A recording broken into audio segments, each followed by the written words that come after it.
প্রিয় শিক্ষার্থী বন্ধুরা, আসসালামু আলাইকুম। ভোলা অনলাইন স্কুলের পক্ষ থেকে তোমাদেরকে স্বাগতম। ভোলা এবং ভোলার বাইরে যারা আমার ক্লাসের সাথে কানেক্টেড আছে, প্রত্যেককে জানাই অভিনন্দন। সকল শিক্ষার্থী, অভিভাবক, ভিউয়ার্স বিন্দুদেরকে আন্তরিক শুভেচ্ছা দিয়ে শুরু করছি। আমি মোহাম্মদ ফরিদ আহমেদ, সহকারী শিক্ষক, চরবরসম বালিকা মাধ্যমিক বিদ্যালয়, চরবরসম ভোলা। শিক্ষার্থী বন্ধুরা, ভোলা অনলাইন স্কুলের রুটিন অনুপাতে আজকে আমি যে ক্লাসটা করব সেই ক্লাসটার সাথে তোমাদেরকে পরিচয় করে দিচ্ছি। অষ্টম শ্রেণী তথ্য ও যোগাযোগ প্রযুক্তি চতুর্থ অধ্যায় পাঠ 43 নিয়ে আজকে আমরা আলোচনা করব। বন্ধুরা, আশা রাখি তোমরা যারা আমার ক্লাসটা উপভোগ করছো অবশ্যই খাতা কলম নিয়ে বসো। আজকে গুরুত্বপূর্ণ কিছু টপিকস নিয়ে আলোচনা করব যা তোমাদের পরীক্ষার জন্য অনেক উপকৃত হবে। তো বন্ধুরা, আসো আমরা আমাদের মূল পর্বে চলে যাই। এখানে স্ক্রিনে দেখো কিছু ছবি দেখা যায়। ছবিগুলো দেখে তোমাদেরকে ভেবে বলতে হবে যে সহজে কম্পিউটারের কোন কৌশল ব্যবহার করলে উল্লিখিত কাজগুলি আমরা অতি সহজে করতে পারি। বন্ধুরা, তোমরা একটু ভেবে বলো। এর আগেও আমি তোমাদের এরকম রিলেটেড কয়েকটি ক্লাস করেছি। এখন দেখো সেই ধারাবাহিকতায় আজকের এই ক্লাসটি। তোমরা অবশ্যই ছবি দেখে আশা রাখি তোমরা বলতে পারবে বা অবশ্যই বলতে পেরেছ বা উত্তরটা জানো। তারপর আমার সাথে একটু মিলে নাও। আমরা কম্পিউটারের এক্সেল বা স্প্রেডশিট প্রোগ্রাম ব্যবহার করে এই কাজগুলি করতে পারি। তাহলে বন্ধুরা, আসো আজকে আমরা মাইক্রোসফট এক্সেল প্রোগ্রাম বা স্প্রেডশিট ব্যবহারের কৌশল সম্পর্কে আজকে আমরা আলোচনা করব।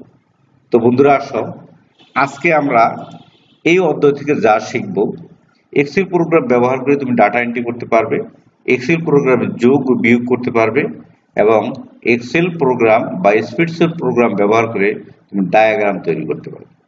তো বন্ধুরা, আসো এই স্প্রেডশিট প্রোগ্রাম ব্যবহারের আমরা আজকে নতুন কিছু কৌশল শিখব। দেখো, এখানে স্প্রেডশিট প্রোগ্রামটা আবার আমরা ওপেন করে নিলাম।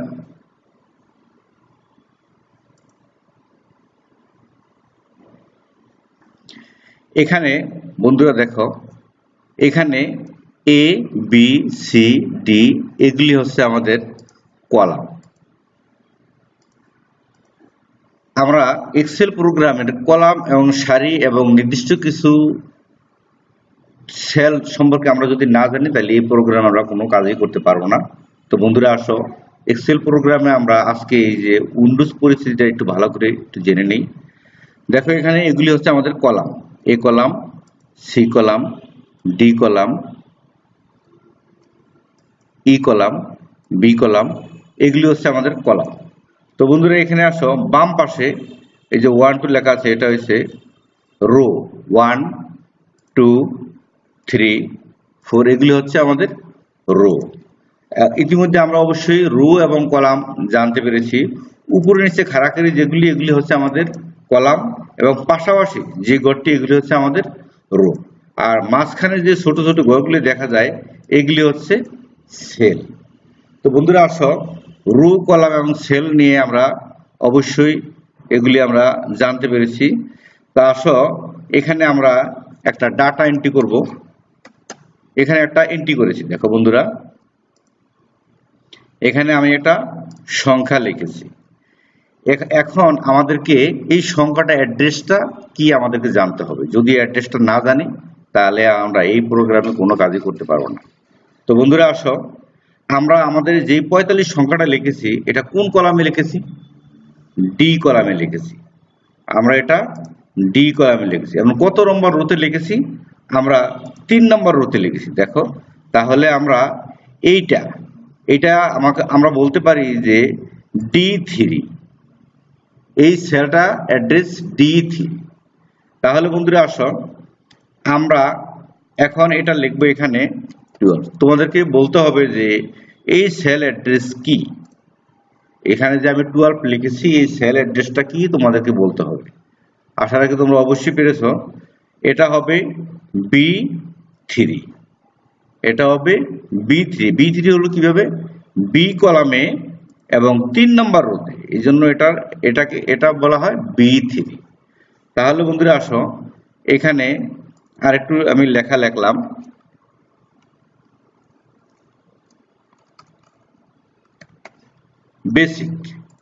বেসিক কথাটা এখানে লিখেছি, তোমাদেরকে বলতে হবে এখন এই বেসিক লেখাটার অ্যাড্রেস কি, এই সেলের অ্যাড্রেসটা কি। এটার সেলের অ্যাড্রেস হবে, আশা রাখি তোমরা অবশ্যই বলতে পেরেছ, এটা হবে C4।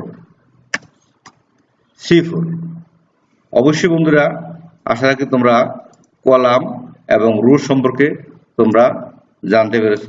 তো বন্ধুরা আরেকটু জেনে নেই, কলাম এখানে আমরা জানলাম যে A column, B column, C column, D column. এই কলামগুলি নির্দেশ করেছে কি দিয়ে? ইংরেজি বর্ণ দিয়ে অথবা ABC এই লেটারগুলি দিয়ে, এবং রো নির্দেশ করছে কি দিয়ে? 1 2 3 4 সংখ্যা দিয়ে। এগুলি আমাদেরকে অবশ্যই জানতে হবে, এবং পরীক্ষা তোমাদের আসতেও পারে যে কলাম নির্দেশ করে কি দিয়ে এবং রো নির্দেশ করে কি দিয়ে। অবশ্যই আশা রাখি তোমরা আজকের এই পাঠ থেকে তোমরা অবশ্যই কলাম এবং রো এবং সেল সম্পর্কে সুন্দরভাবে ধারণা নিতে পেরেছো। তো বন্ধুরা আসো আমরা এখন যোগের কাজ করব। এখানে যোগ বিয়োগ গুণ কিভাবে করতে হয় সেই সম্পর্কে আমরা একটু সুন্দরভাবে আজকে জানবো। যারা এই ক্লাসটা উপভোগ করতে সমস্যা বা বুঝতে সমস্যা, তারা অবশ্যই কমেন্ট বক্সে কমেন্ট করে, আমি আশা রাখি সুন্দরভাবে তোমাদেরকে উত্তর দেওয়ার চেষ্টা করব। তো বন্ধুরা আসো এখন আমরা কিছু ডাটা এন্ট্রি করবো। এখানে দেখো, এখানে আমরা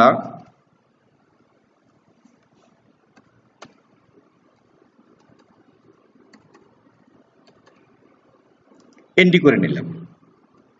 বন্ধুরা এখানে কিছু সংখ্যা আমরা এন্ট্রি করলাম। এখন আসো আমরা এই সংখ্যাদ্বয়ের যোগফল এখানে কিভাবে যোগ করতে হয়, যোগফল আমরা এখানে বের করব। তো বন্ধুরা আসো সংখ্যাগুলি প্রথমে আমরা এন্ট্রি করে নিলাম। সংখ্যাগুলি এন্ট্রি করার পরে আমরা এখানে সূত্র প্রয়োগ করতে হবে। এক্সেল প্রোগ্রামে সবসময় একটা সাইন বসে, সেই সাইনটা হচ্ছে ইকুয়াল সাইন এই প্রোগ্রামে বসাতেই হবে। যদি আমি ইকুয়াল সাইনটা প্রোগ্রামে না বসাই তাহলে এই প্রোগ্রামের কোনো কাজই করা যাবে না। বন্ধুরা আশা রাখি অবশ্যই তোমরা বুঝতে পারছো। দেখো ইকুয়াল লিখলাম, ইকুয়াল লেখার পরে এখানে আমার সকল অঙ্কগুলি আছে বি কলামে, এবং প্রথম অঙ্কটা আছে আমার বি কলামের কত নম্বর রোতে? 2 নম্বর রোতে। দেখো এখানে ক্লিক করার সাথে সাথে B2 চলে এসেছে। B2 কিভাবে আসলো বন্ধুরা আমরা আবার একটু দেখি। আমাদের প্রথম যে অঙ্কটা, এই অঙ্কটা আছে বি কলামে, আমরা এখানে এন্ট্রি করলাম বি। এরপরে বন্ধুরা আসো, এরপরে আমাদের এই যে বি কলামের এই অঙ্কটা আছে, এখানে লিখলাম আমরা বি কত নম্বরে? B2 তে। এখানে আমরা এন্ট্রি করলাম B2। দেখো আমার এই ঘরটা নীল বক্স আকারে দাগ হয়েছে, কম্পিউটার ধরে নিয়েছে যে B2 সেলটা অ্যাড্রেসটা এইটা। আশা রাখি বন্ধুরা তোমরা বুঝতে পেরেছো। B2। এখন আমরা প্লাস চিহ্ন দেব। এক্সেল প্রোগ্রামের ধারাবাহিক যোগ চিহ্ন হয়েছে ফুল স্টপ। এক্সেল প্রোগ্রামের ধারাবাহিক যোগ চিহ্ন হয়েছে ফুল স্টপ অথবা কোলন, শিফট চেপে ধরে আমরা কোলন দিব। বন্ধুরা আশা রাখি তোমরা অবশ্যই বুঝতে পেরেছো। এক্সেল প্রোগ্রামের ধারাবাহিক যোগ চিহ্ন ফুল স্টপ অথবা কোলন। যদি আমরা এখানে এই প্লাস চিহ্ন ব্যবহার করি তাহলে উপরের সংখ্যা এবং নিচের সংখ্যা শুধু যোগ হবে, মাঝখানে এগুলো যোগ হবে না। তো বন্ধুরা আসো এখানে আমরা এখন লিখব হবে ইকুয়াল SUM, ইকুয়াল সাম। এই অঙ্কটা আছে কোথায়? আমার বি কলাম। লিখবো আমরা ইকুয়াল সাম লেখার পর ফার্স্ট ব্র্যাকেট। এই অঙ্কটা আছে বি কলামে, তাহলে লিখবো এখানে বি কত নম্বর রোতে আছে? B2 লেখার সাথে সাথে দেখো এখানে আমাকে B2 ঘরটা আমাকে সিলেক্ট করে নিয়েছে কম্পিউটার। সে বুঝতে পেরেছে যে B2 সেল এইটা, B2 সেলের অ্যাড্রেস যেটা সেটাকে কম্পিউটার সিলেক্ট করে দিয়েছে B2। তাহলে ধারাবাহিক যোগ চিহ্ন হচ্ছে ফুল স্টপ অথবা কোলন, শিফট চেপে ধরে কোলন লিখতে হবে। ধারাবাহিক যোগ চিহ্নের হচ্ছে ফুল স্টপ অথবা কোলন। যদি বন্ধুরা এখানে আমরা এই প্লাস চিহ্ন ব্যবহার করি তাহলে প্রথম সংখ্যা এবং শেষ সংখ্যা যোগ হবে, মাঝখানেগুলি যোগ হবে না। বন্ধুরা আসো আমরা ধারাবাহিক যোগটা শিখে নেই। B2 লিখেছি ফুল স্টপ, শেষ সংখ্যাটা আছে আমার কোন ঘরে? B5 এর ঘরে। তাহলে আমরা এখানে লিখবো বি কলামের, দেখো এই যে বি কলামের 5 নাম্বার রো B5। দেখো বন্ধুরা এখন আমার কম্পিউটার সম্পূর্ণ সিলেক্ট করে নিয়েছে যে B2 থেকে B5 পর্যন্ত এই সমস্ত ঘরটাকে সে সিলেক্ট করে বুঝাইছে যে B2 থেকে B5 এই পর্যন্ত এটুকুর যোগ হবে। এখন আসলে শেষ ব্র্যাকেট আমরা দিই, ক্লোজ ব্র্যাকেট দিয়ে দিলাম, দেওয়ার পর কিবোর্ড থেকে এখন এন্টার প্রেস করি। দেখো যোগফল আমাদের এখানে হয়ে গেছে। যদি এখানে আমরা এই রেজাল্টের গায়ে ক্লিক করি, দেখো রেজাল্টের গায়ে ক্লিক করলে ফর্মুলা বারে, দেখো ফর্মুলা বারে উল্লেখ করছে যে আমরা কোন সূত্র প্রয়োগ করে আমরা এই রেজাল্টটা এখানে বের করেছি। সূত্রটা এই যে দেখো, এই সূত্রটা প্রয়োগ করে আমরা এখানে এই রেজাল্টটা বের করেছি। তো বন্ধুরা আসো আমরা যোগটারে নিচে নিচে করেছি, এখন আসো পাশাপাশি একটু যোগ করার চেষ্টা করব। এখানে আমরা লিখব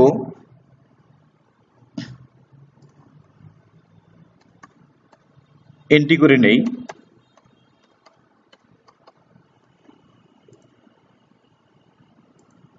এখানে বন্ধুরা আসো আমরা এই ঘরের রেজাল্ট নাও। রেজাল্টের পূর্বে আমাদের কোন সাইন সবসময় বসে আসার আগে তোমরা অবশ্যই পেরেছ বা পারবে, যেহেতু ইতিমধ্যে বলা হয়েছে এখানে আমরা ইকুয়াল সাইন ব্যবহার করতে হবে। ইকুয়াল সাইন ব্যবহার করে আমাদের প্রথম অঙ্ক আছে এ কলামে, তাহলে আমরা লিখব এ কত নম্বরে? A11 নম্বর রোতে A11 লেখো। দেখো A11 আমাদের সরি B11 লিখে ফেলেছি, যাই হোক আমরা A11 লিখব। A11 দেখো তাহলে A11 আমাদের সিলেক্ট করে নিয়েছে, A11 সিলেক্ট করে নিয়েছে। এখন আসো আমাদের শেষ অঙ্ক আছে কোথায়, কোন ঘরে? শেষ অঙ্ক আছে আমার ডি ঘরে। মাঝখানে আমাদের কি চিহ্ন দিতে হবে? যোগচিহ্ন হচ্ছে ফুল স্টপ অথবা কোলন। মাঝখানে হচ্ছে আমাদের ডি কত? D11। তাহলে এখানে আমরা এন্ট্রি করব D11। কম্পিউটারের সম্পূর্ণ ঘরটাকে সিলেক্ট করে দেখেছি যে এখান থেকে এই পর্যন্ত এইটুকু অ্যাড্রেস। তাহলে এখানে আমরা এন্টার দিব। বন্ধুরা হয় নাই, কেন হয় নাই? এখানে আমরা কি লিখি নাই, তোমাদেরকে বলতে হবে যে এখানে আমরা কি লিখি নাই বা কি লিখলে এই রেজাল্টটা আমাদেরকে এখানে হইতো। বন্ধুরা আসো এখানে আমরা সাম লিখে নেই। দেখো এর পূর্বে আমরা যে সামটা লিখেছি এখানে আমরা সাম লিখে নেই, তাহলে এখানে আমরা সাম লিখে নেই। যদি এখানে এরকম লেখা মনে করো ভুল হয়েই গেছে, এখন আমাদেরকে সংশোধন করতে হবে। তাহলে এই যে ফর্মুলা বার লেখাটা আছে, ফর্মুলা বারে এখানে ইকুয়ালের পরে লিখবো সাম, SUM, সাম ফার্স্ট ব্র্যাকেট লাস্টে ক্লোজ ব্র্যাকেট, দেওয়ার পর কিবোর্ড থেকে এন্টার প্রেস করব। দেখো বন্ধুরা আমরা এখানে আমাদের ফলাফলটা চলে এসেছে। দেখো এখানে আমাদের এই যে ফর্মুলা বারে লেখা আছে ইকুয়াল সাম, আর আমরা উপরে নিচে যে অঙ্কটা করেছি এর পূর্বে সেখানেও দেখো এই সূত্রটা লেখা আছে ইকুয়াল সাম। তাহলে সাম ব্যবহার করতেই হবে আমাদের এখানে যোগের বেলায়। এই যোগটা আমরা আর একটু ভিন্ন কাজে একটু দেখি বন্ধুরা। দেখো এখানে রেজাল্ট আমরা মুছে ফেললাম এবং এখানে আমরা রেজাল্টটা এখন এখানে করব। ইকুয়াল সাম, SUM, সাম ফার্স্ট ব্র্যাকেট। এখন দেখো প্রথম অঙ্কটা আমার কোন ঘরে আছে? বি কলামের। তাহলে আমি প্রথম অঙ্কটা বি কলামের 2 নম্বর রোতে আছে, আমাকে এখানে এন্ট্রি করতে হবে না। এখন দেখো আমরা প্রথম অঙ্কতে শুধু প্রথম অঙ্কতে ক্লিক করার পরে দেখো এখানে যে B2 অ্যাড্রেসটা অটোমেটিক চলে এসেছে। এখন আমরা শুধু যোগ চিহ্নের ওই সাইনটা দিব। হ্যাঁ, যোগ চিহ্ন সাইনটা দেওয়ার পরে এরকম কোলন চিহ্ন আসবে। কোলন চিহ্ন আসার পরে শেষ অঙ্কতে আমরা এখন ক্লিক করব। শেষ অঙ্কটা আমার কোন ঘরে আছে? B5 এ আছে, সে অটোমেটিক চলে এসেছে। এখন ব্র্যাকেট শেষ, কিবোর্ড থেকে এন্টার। আশা রাখি বন্ধুরা তোমরা অবশ্যই বুঝতে পেরেছো। দেখো এই অঙ্কটা ঠিক একই নিয়মে আমরা করব। আমরা রেজাল্টটা ফলাফলটা মুছে ফেলি।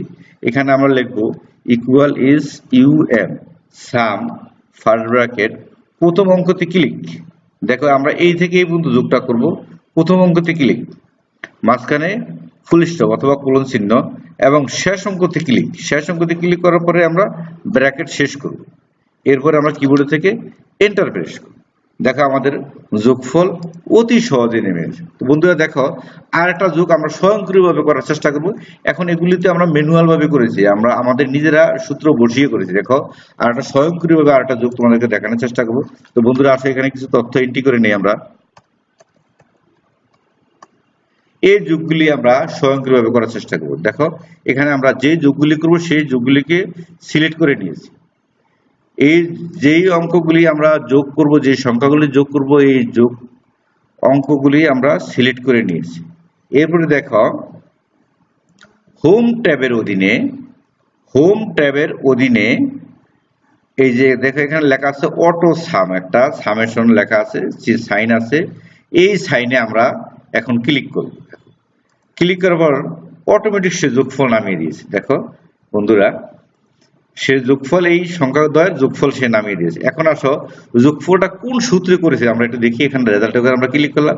দেখো ইতিপূর্বে আমরা যেই সূত্রটা ব্যবহার করেছি ঠিক একই সূত্রে এখানে অটোমেটিক দেওয়া আছে, স্বয়ংক্রিয়ভাবে দেওয়া আছে। এই জন্য আমরা এই কোনো যোগ যদি স্বয়ংক্রিয় করতে চাই, সংখ্যাগুলি সিলেক্ট করে অটো সামে ক্লিক করার পর আমাদের সেই সূত্রটাই এখানে প্রয়োগ হয়ে যাবে।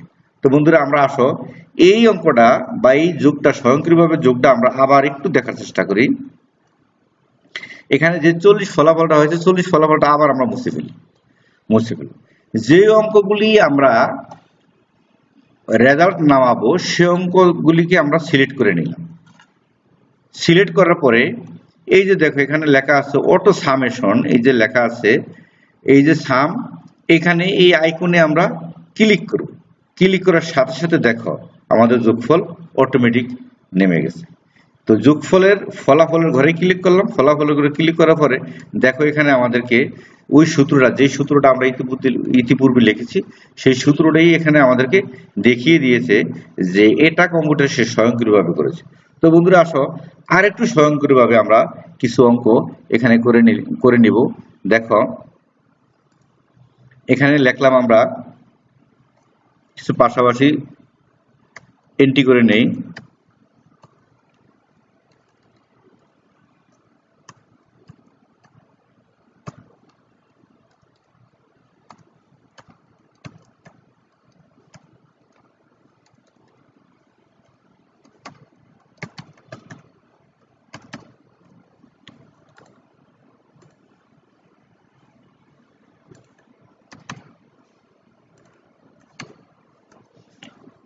বন্ধুরা এখানে আমরা যে সংখ্যাগুলি এন্ট্রি করেছি এই সংখ্যাদ্বয়ের এখন আমরা যোগফল এখানে নাও সামেশনের মাধ্যমে দেখো অটোমেটিক স্বয়ংক্রিয়ভাবে সংখ্যাদ্বয়ের আমরা সিলেক্ট করে নিলাম।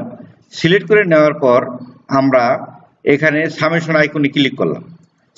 সামেশন আইকনে ক্লিক করার পর দেখো সাথে সাথে আমাদের রেজাল্ট এখানে অটোমেটিক নেমে গেছে। বাকি যে অঙ্কগুলি আছে দেখো আমরা সেগুলি আমরা কিভাবে স্বয়ংক্রিয়ভাবে নামানোর চেষ্টা করব। দেখো এই বক্স এখানে যে যোগফলের যে ফলাফলের যে বক্সটা আছে দেখো নিচের ডান পাশে কোনটা একটু ব্যতিক্রম একটা চিহ্ন আছে। এই চিহ্নের উপরে যখন মাউসটা আমি এখানে এরকম ভাবে নিব তখন দেখো মাউসটা এরকম চিকন একটা প্লাস চিহ্ন হয়ে যাবে। এখন এই অবস্থায় মাউসের বাম বাটন ক্লিক করে সেফে ধরে নিচে আমার যে পর্যন্ত সংখ্যা আছে ওই পর্যন্ত আমরা টেনে ছেড়ে দিব। বাকি অঙ্কগুলি সে অটোমেটিক স্বয়ংক্রিয়ভাবে আমাদের যোগফল নেমে গেছে। যোগফলের সূত্র কিন্তু ওই একটাই। দেখো যোগফলের সূত্র ওই একটাই, আমরা ইতিপূর্বে যে সূত্রটা আমরা ব্যবহার করেছি। তো বন্ধুরা স্বয়ংক্রিয়ভাবে কিভাবে করেছে আমরা এটা আবার একটু দেখে নেই। আমরা যেই অঙ্কগুলি ইতিপূর্বে আমরা বলেছি যে অঙ্কগুলি যোগফল করে সেগুলি সিলেক্ট করে নিলাম। এরপরে সামেশন আইকনে ক্লিক করব। এখন যে ফলাফলটা আমরা পেয়ে গেছি ফলাফলের উপরে ক্লিক করব। ফলাফলের উপরে ক্লিক করার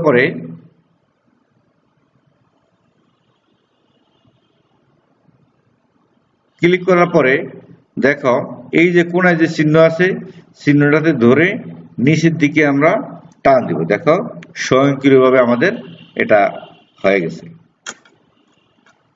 তো বন্ধুরা আশা রাখি আমরা যোগ অঙ্ক অনেক সুন্দরভাবে করতে পেরেছি। যদি এরপরও যদি কারো কোনো সমস্যা থাকে বুঝতে অবশ্যই আমাকে কমেন্ট বক্সে কমেন্ট করবে, আমি সুন্দরভাবে বুঝিয়ে দেওয়ার চেষ্টা করব। আসো বন্ধুরা এখন আমরা কিছু বিয়োগ অঙ্ক শিখব। বিয়োগ কিভাবে করতে হয়, আমরা লিখব 576, নিচে লিখব আমরা 455। এই অঙ্কটা আমরা বিয়োগ করব। তো বন্ধুরা আসো, এই অঙ্কটা বিয়োগ করার জন্য আমরা নিচে ক্লিক করব, ফলাফল যেখানে আমরা নামাবো সেখানে ক্লিক করার পর ইকুয়াল চিহ্ন, অতি সংক্ষেপে এখন আমরা বিয়োগটা করি, এখানে কোনো সাম টাম কিছু লেখার দরকার নাই, অতি সংক্ষেপে প্রথম অঙ্কটা আছে আমার কোন করে সেখানে ক্লিক করব, এটা আছে আমার সি 27 নম্বরে। তাইলে আমরা অবশ্যই এর আগে রো কলামের অ্যাড্রেস জানতে পেরেছি, সুতরাং এখানে আমরা বিস্তারিত আলোচনা করলাম না। প্রথম অঙ্কতে ক্লিক করলাম, মাঝখানে শুধু মাইনাস চিহ্নটা ব্যবহার করলাম, এরপরে শেষ অঙ্কতে ক্লিক করলাম, এরপরে কিবোর্ডের থেকে এন্টার প্রেস করলাম। দেখো বন্ধুরা, এখানে অতি সুন্দরভাবে যোগফল বিয়োগফল আমাদের নেমে গেছে। বিয়োগফলটা কিভাবে করলাম আমরা আবার একটু দেখে নেই। যেখানে আমরা রেজাল্ট নামাবো সেখানে আমরা মাউস দিয়ে ক্লিক করলাম, ইকুয়াল চিহ্ন ব্যবহার করলাম, প্রথম অঙ্কতে ক্লিক করলাম, এরপরে মাঝখানে আমরা এটা বিয়োগ করব, সেহেতু আমরা বিয়োগ চিহ্ন ব্যবহার করব। আমরা গুণ করলে গুণ চিহ্ন ব্যবহার করতাম, ভাগ করলে ভাগ চিহ্ন ব্যবহার করতাম। যেহেতু বন্ধুরা আমরা বিয়োগ করব, তাহলে আসো আমরা বিয়োগ চিহ্নটা লিখে দিলাম, এরপরে শেষ অঙ্কতে ক্লিক করলাম, এরপরে কিবোর্ড থেকে এন্টার প্রেস, কিবোর্ড থেকে এন্টার প্রেসের পরে দেখো এখানে আমাদের বিয়োগফল সুন্দরভাবে নেমে গেছে। এখন আমরা পাশাপাশি একটা বিয়োগ করে দেখি আমরা, এই বিয়োগটা আমরা এখানে করব। এখানে ইকুয়াল দিলাম, ইকুয়াল দেওয়ার পরে প্রথম অঙ্কতে ক্লিক, মাঝখানে মাইনাস, এরপরে দ্বিতীয় অঙ্কতে ক্লিক, এরপরে কিবোর্ড থেকে এন্টার প্রেস করলেই আমরা বিয়োগের ফলাফল দেখো কোন সূত্রের ভিত্তিতে বিয়োগ ফলটা আসছে সেই সূত্রটা এখানে শো করছে। এটা হচ্ছে ফর্মুলা বার, ফর্মুলা বারের সকল সূত্রগুলি আমাদেরকে দেখাবে। তো বন্ধুরা আসো, আমরা যোগ বিয়োগ এখানে খুব সুন্দরভাবে আশা করি বুঝতে পেরেছি।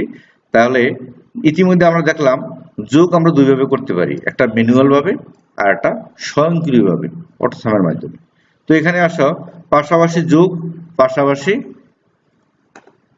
বিয়োগ, উপরে নিচে যোগ এবং উপরে নিচে বিয়োগ, আমরা দুইটা অঙ্ক এখানে অতি সুন্দরভাবে বোঝানোর চেষ্টা করেছি। আশা রাখি বন্ধুরা তোমরা অবশ্যই বুঝতে পেরেছো। দেখো এখন এখানে আমরা যেহেতু বলেছি যে গুণ করা যাবে এগুলির ভিতর থেকে, তো দেখো আমরা এখানে একটা সংখ্যা নিলাম, এরপরে আর একটা সংখ্যা এখানে লিখলাম। এখানে যদি আমরা গুণ করি তাহলে ইকুয়াল লিখলাম, ইকুয়াল লেখার পরে প্রথম অঙ্কতে ক্লিক, মাঝখানে গুণ চিহ্ন স্টার, এরপরে দ্বিতীয় অঙ্কতে ক্লিক, এরপর কিবোর্ডের থেকে এন্টার।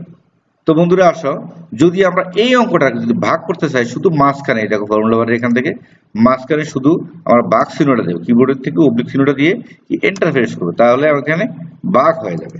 তো বন্ধুরা আসো, আমরা এখানে যোগ বিয়োগ গুণ ভাগ অবশ্যই আমরা এখানে করতে পেরেছি। তো বন্ধুরা আসো, আশা রাখি আমরা সুন্দরভাবে এই যোগ বিয়োগ গুণ ভাগ সুন্দরভাবে বুঝতে পেরেছি। যদি কেউ বুঝতে না পারো তাহলে অবশ্যই কমেন্ট করে আমরা বোঝানোর চেষ্টা করব। বন্ধুরা আসো, এখন আমরা ডায়াগ্রাম সম্পর্কে একটু আলোচনা করার চেষ্টা করব। তো আসো, ডায়াগ্রাম সম্পর্কে একটু দেখে নেই। এখানে হচ্ছে ডায়াগ্রামটা কি আমরা একটু জানি। ডায়াগ্রামটা হলো ওয়ার্কশিটের সংখ্যা জাতীয় তথ্যগুলিকে চিত্রের মাধ্যমে উপস্থাপন বা প্রকাশ করা। ডায়াগ্রাম হলো ওয়ার্কশিটের সংখ্যা জাতীয় তথ্যাবলী চিত্রের মাধ্যমে প্রকাশ বা উপস্থাপনা করা হয়। তো বন্ধুরা আসো, এখন ডায়াগ্রাম সম্পর্কে আমরা একটু জানবো সুন্দরভাবে। এখানে আমরা কিছু তথ্য লিখব, যেমন লিখব মিনা, টিনা, মিন্নি, রাফি,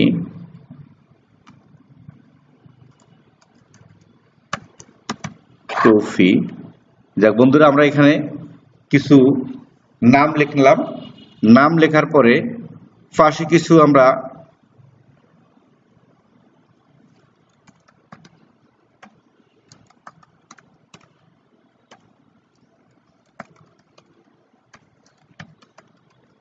এখানে আমরা তিনটা বিষয় লিখলাম, তিনটা বিষয়ের মার্ক এখন আমরা এখানে বসিয়ে যাব।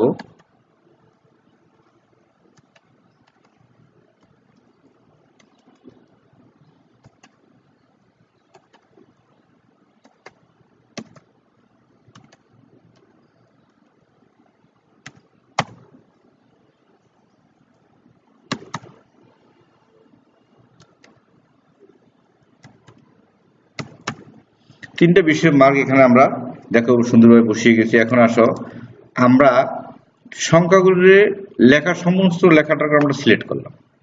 সিলেক্ট করার পর ইনসার্ট মেনুতে আমরা ক্লিক করব। ইনসার্ট মেনুতে ক্লিক করার পর দেখো এখানে কতগুলি ডায়াগ্রাম, চার্ট গ্রুপ আসছে, এখানে অনেকগুলি ডায়াগ্রাম আসছে। এগুলি এক একটা এক এক রকমের চার্ট। এটা হচ্ছে পাই চার্ট, এটা পাই চার্ট, এটা হচ্ছে আমাদের কলাম চার্ট, এটা হচ্ছে আমাদের লাইন চার্ট।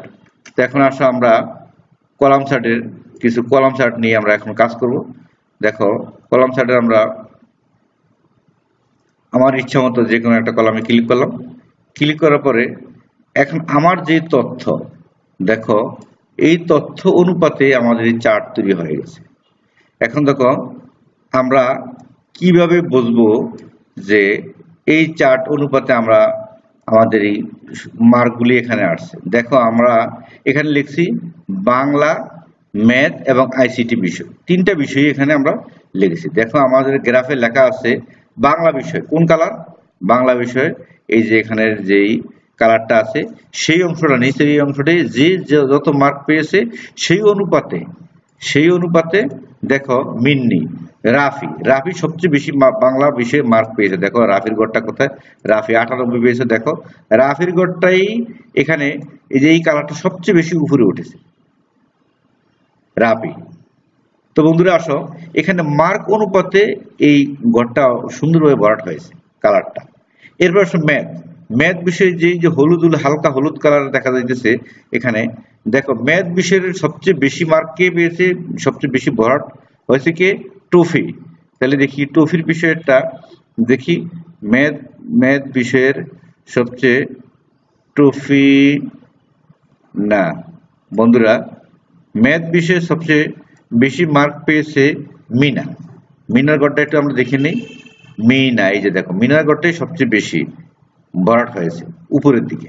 দেখো এরপরে যে অংশটা আছে সেই অংশটা হচ্ছে সবচেয়ে কম মার্ক। দেখো ম্যাথ বিষয়ে সবচেয়ে কম মার্ক কে পেয়েছে, তার কালারটা সবচেয়ে কম। তাহলে ম্যাথ বিষয়ে সবচেয়ে কম মার্ক পেয়েছে এখানে দেখা যায় আমাদের এখানে রাফি পেয়েছে কত, রাফি পেয়েছে 32, সেই অনুপাতে তার গড়টা এখানে আছে। এরপরের বিষয় যেটা সেটা হচ্ছে এই কালার দিয়েছে আইসিটি সে নাম্বার অনুপাতে তার স্তম্ভ ভরাট হয়েছে। তো বন্ধুরা আসো আশা রাখি আমরা এই কলাম চার্ট সম্পর্কে অবশ্যই বুঝতে পেরেছি। দেখুন এখন এই যে তথ্য আছে এই তথ্যের উপর নির্ভর করে আমরা এখন পাই চার্ট নিয়ে আলোচনা করব। দেখুন এখানে আমরা যেই তথ্য লিখেছি তথ্যকে সিলেক্ট করে নিলাম, এরপর ইনসার্ট মেনুতে পাই চার্টে ক্লিক করলাম। পাই চার্টে ক্লিক করার পরে আমরা এখানে এই অপশনে ক্লিক করলাম। অপশনে ক্লিক করার পরে যে বিষয় এখানে কার নাম কোনটা সে নাম অনুপাতে এখানে করা হয়েছে। এখানে দেখো আমাদের এখানে কতজন ক্যান্ডিডেট, আমাদের এখানে ক্যান্ডিডেট রয়েছে 1 2 3 4 5 জন। দেখো আমাদের ডায়াগ্রামে স্তম্ভ ওই ভিতরে ফার্স্টটাই আছে। এখন কার স্তম্ভ কোনটা আমরা সেটা কিভাবে বুঝবো, দেখো এখানে কালার দেওয়া আছে, কার স্তম্ভ কোনটা, কে সবচেয়ে গড়ে সবচেয়ে বেশি মার্ক পেয়েছে তার জায়গাটা তত বড়, যে কম পেয়েছে তার জায়গাটা তত কম। তো বন্ধুরা আসো ডায়াগ্রাম সম্পর্কে আমরা আশা করি সুন্দরভাবে বুঝতে পেরেছি। এরপর আজকের আলোচনা থেকে আমরা যা শিখেছি তার ভিতর থেকে তোমাদেরকে কিছু এখন মূল্যায়ন করব আমরা এখন। দেখো এক্সেলের প্রোগ্রামে কতভাবে যোগ করা যায়। তো বন্ধুরা আসো এক্সেল প্রোগ্রামে কতভাবে যোগ করা যায় আমরা একটু দেখে নেই। তোমাদেরকে একটু ভেবে বলো যে সঠিক উত্তর কোনটি হতে পারে। এক্সেল প্রোগ্রাম আসার আগে অবশ্যই তোমরা সঠিক উত্তরটি পেয়েছো, তারপরে একটু আমার সাথে মিলিয়ে নাও। দুইভাবে করা এক্সেল প্রোগ্রামের যোগ দুইভাবে করা যায়, একটা স্বয়ংক্রিয়ভাবে আর একটা ম্যানুয়াল। তো আসো বন্ধুরা ডায়াগ্রাম কোন রিবনে থাকে, আমরা একটু আগে যে কাজটা করেছি ডায়াগ্রাম কোন রিবনে থাকে আমরা দেখেছি, ডায়াগ্রাম থাকে ইনসার্ট রিবনে। তো বন্ধুরা আসো আমরা আশা রাখি উত্তরটা পেরেছি। যারা আজকে দুইটা উত্তর পেরেছে তাদেরকে অসংখ্য ধন্যবাদ। তো বন্ধুরা আজকে আমি এখন কিছু বাড়ির কাজ দিব এবং এক্সেল ব্যবহার করে তোমার ক্লাস টেস্ট পরীক্ষা ফলাফলে একটি ডায়াগ্রাম তৈরি করবে। তোমার যে কোনো একটি ক্লাস টেস্ট পরীক্ষার একটা ডায়াগ্রাম তৈরি করে তুমি রাখবে বন্ধুরা। তো বন্ধুরা আসো, আমরা ক্লাসের দ্বার প্রান্তে চলে এসেছি। তো আজকে যে ক্লাসটা আমরা করেছি, আশা রাখি সবাই সুন্দরভাবে বুঝতে পেরেছো। সবাই সবাই ভালো থাকো, সুস্থ থাকো, এই প্রত্যাশায়। আল্লাহ হাফেজ।